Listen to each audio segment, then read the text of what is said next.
So what we're going to do is we're going to nip across a little hill, which is an old military road. And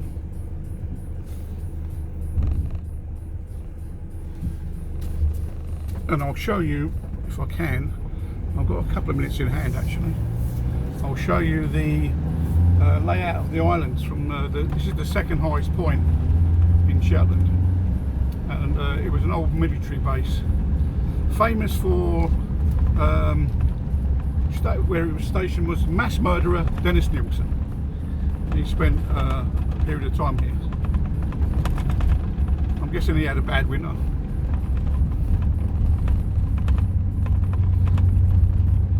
But you can see most of the houses are sort of Nordic in design really, and that's because the winds here and the weather here is pretty horrible during winter. Summer's lovely, although having said that, this summer has been absolutely shite. Run away, bunny. We're going to go up to the what we call the masts, which is where we, as .com drivers, hide away. This road isn't actually on any maps or anything else like that. It's not maintained. This is exactly the same condition I found it in 7 years ago. So it's got its good bits and its bad bits.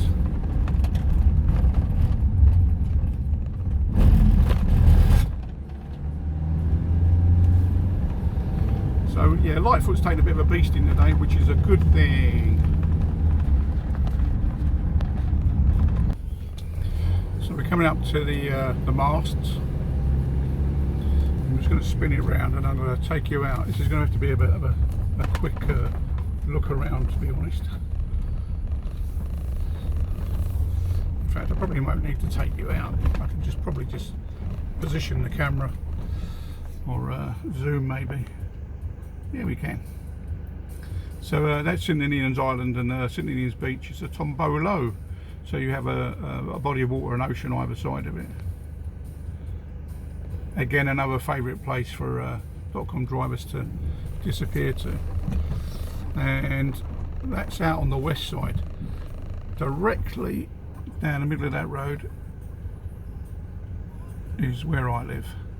So there's a little island at the very, very top of the picture called Hevra, and I live opposite that. So that's where I live, right beside the ocean, right beside the Atlantic down there. Let me just try and reverse a wee bit so you get more of that in the picture.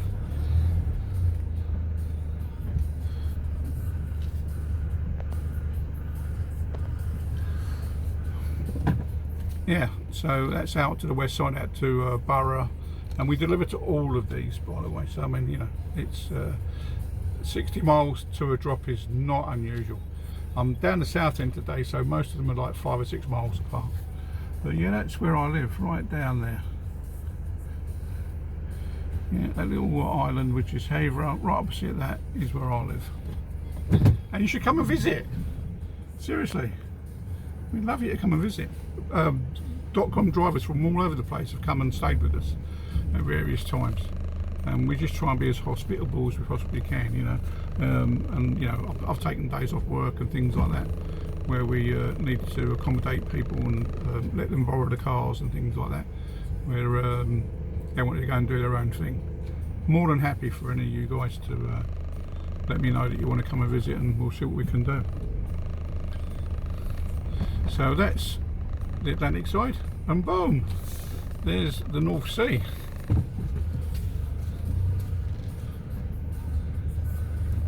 And we've got a bug or something in the way. So, okay, we're going to head over to the North Sea side now, to a place called Hossick,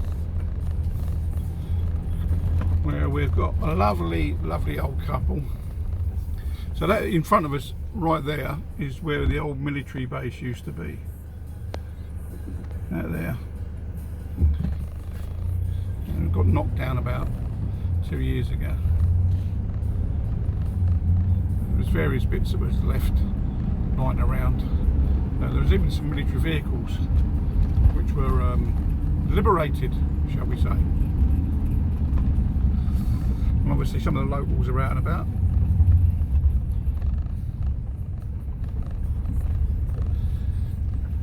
Right, so pause again.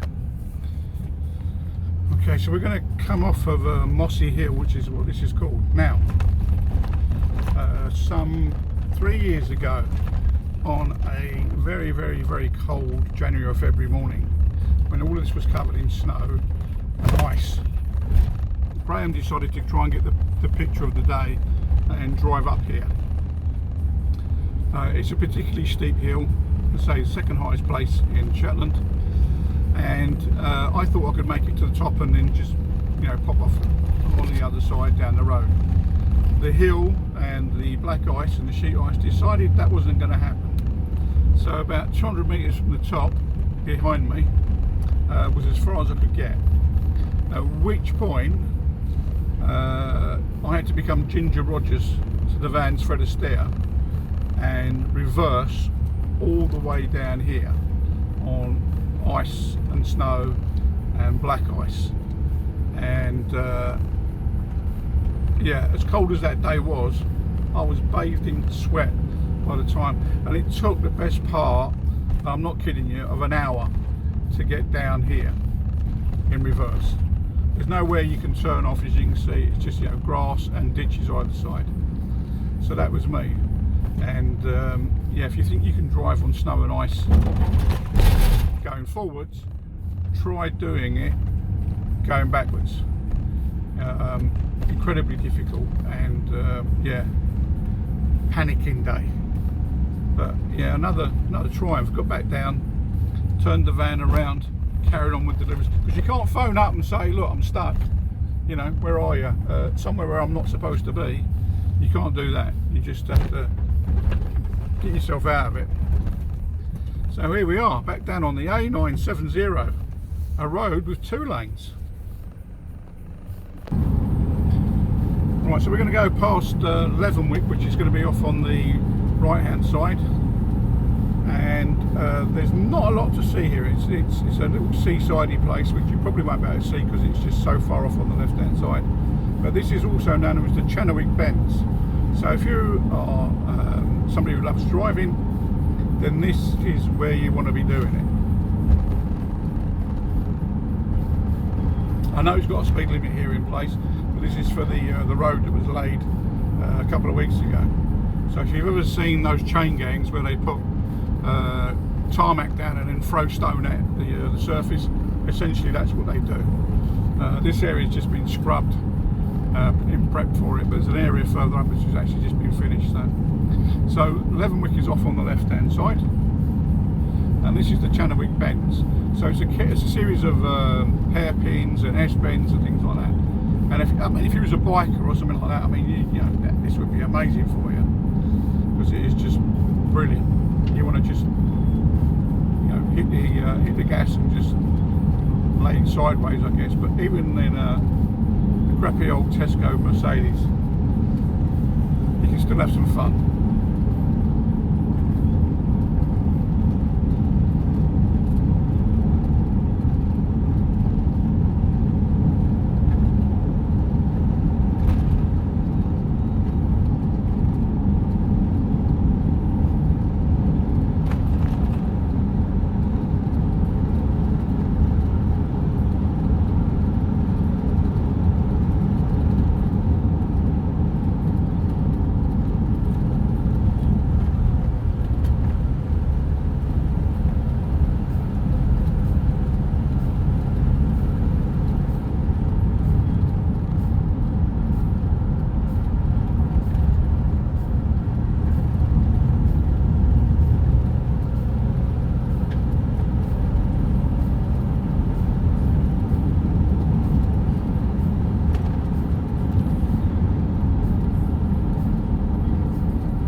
One of the inter-village buses, which for me is free. Woohoo! Free bus fares. So we've actually just done a big loop where we went across to Bigton and then down the other side and back again.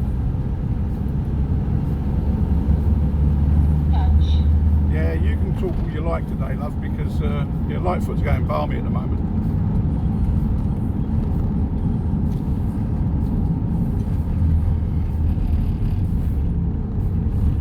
tourists, out of the way. So this is the new surface that's recently been laid. The roads in Shetland are brilliant. The oil and the gas money means that there's very, very few places with potholes. They tend to be well maintained, well looked after, and there's repair depots every sort of 15-20 miles and things like that. So if ever there was an issue, they'd be straight out and repairing it straight away.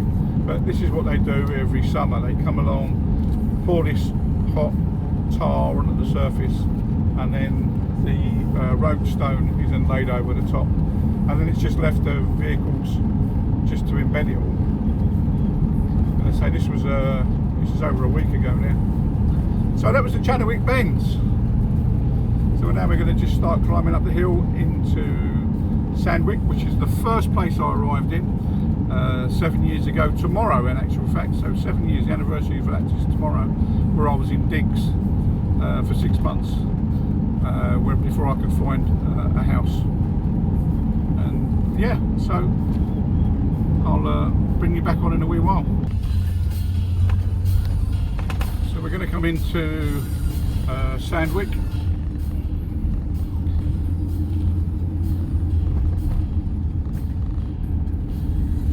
Very, very typical little Shetland village. The rates of home ownership in Shetland are extremely high. It's a very affluent society. The oil and gas money that's piled in since the late 60s, early 70s, etc., has meant a great deal to families through generations. So they've been able to buy land, build houses, not just for themselves, but for sons and daughters and daughter-in-laws and son-in-laws as they got married and things like that. And that's the interconnectability of Shetland. It's a very extended family feeling here. I'll just give you a couple of statistics. I mean, crime here is like 1% or something stupid. It's almost negligible. As until very recently, until COVID came along, was unemployment.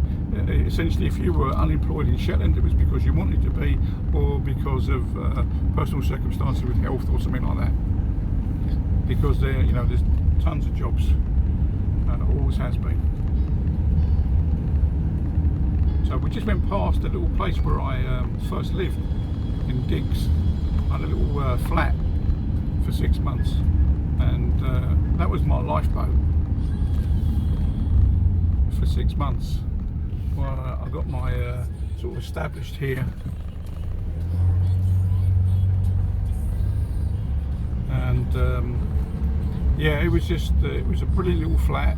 It was all fully furnished, absolutely brand new, everything in there, and the rent wasn't very cheap because at the time I had to maintain a house in London and here at the same time, so you can imagine just how expensive that was.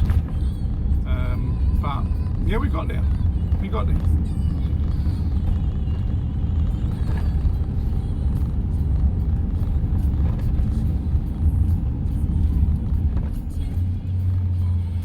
So I'm just going to put you on pause again because we're nearing another customer. One of my favourite signs ever, that is, on the Gospel Hall there.